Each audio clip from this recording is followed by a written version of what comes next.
This Torah portion is coming just at the right time. We need hope. We need to remind ourselves that God has a plan. God can do anything, and that God has promised that we are going to get out of this mess.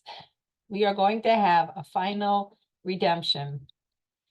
We are between a rock and a hard place right now, and we were between a rock and a hard place then in our Torah portion, Beshalach. Today, there are no good choices on so many levels, but particularly in Israel. If we pull out of Gaza, it will only be a matter of time before our enemies regroup and reenact October 7th. If we stay in, we continue to endanger the lives of our precious sons and daughters who are putting their lives on the line every single day for us. The casualties are mounting. The number of newly orphaned and widowed people is agonizing. The last Torah portion, we saw the end of the 10 plagues and the final capitulation of Pharaoh to let us go, let the Jewish people go. This week, we're finally leaving. But as we leave, Pharaoh has a change of heart and decides to chase after us with all of his legions, his chariots, his horses. You can imagine the terror of the Jewish people who, after 210 years of slavery and oppression, had acquired a slave mentality. And here are our masters chasing after us. So behind us, we have our pursuers. In front of us, the Red Sea, definitely between a rock and a hard place. So God tells Moshe to raise his staff and that he's going to split the sea. But we first have to take the plunge. Nachshon ben Aminadav was the first one to head to the sea, but it didn't split until he was up to his neck. But he walked in, and he walked in with faith. The sea split. It formed solid walls to the right and to the left, and we were able to walk through on dry land.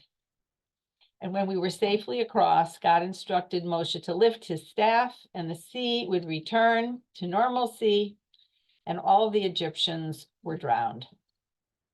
So we responded by singing a song. It's called Shiras Hayam. It is part of the daily prayer service, and also something that we say on Shabbos as well.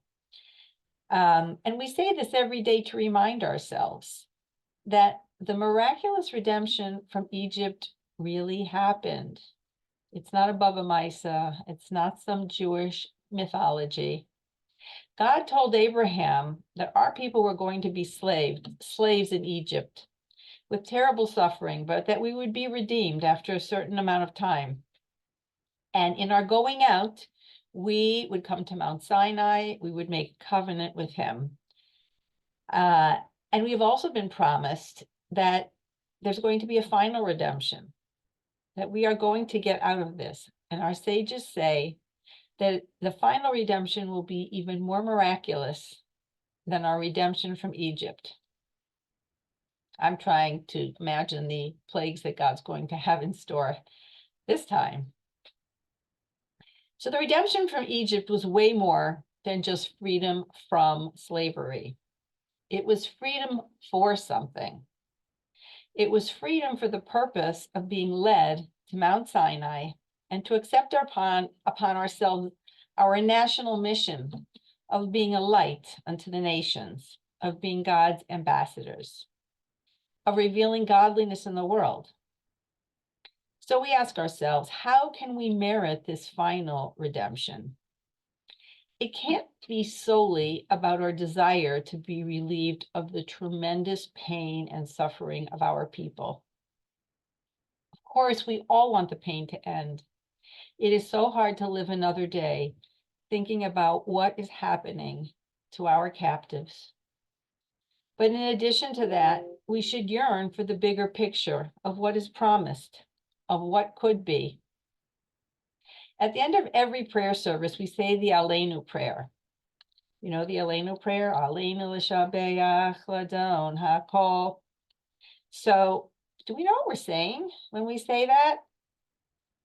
we are expressing our most fervent wish that the day will come already when evil will be extinguished from the world, when everyone will recognize and serve and be united in peace under one God.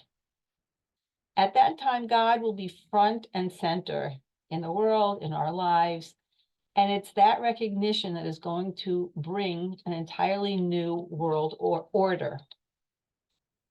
So we're all praying. We're praying for the release of the captives, for the reunification of families, for the healing of all the brokenhearted and all of the traumatized, and of course, for the destruction of our enemies. Let's also pray just as hard for God to fulfill his promise and realize that vision of a world united in peace and prosperity under one God. Wishing everyone a beautiful Shabbos.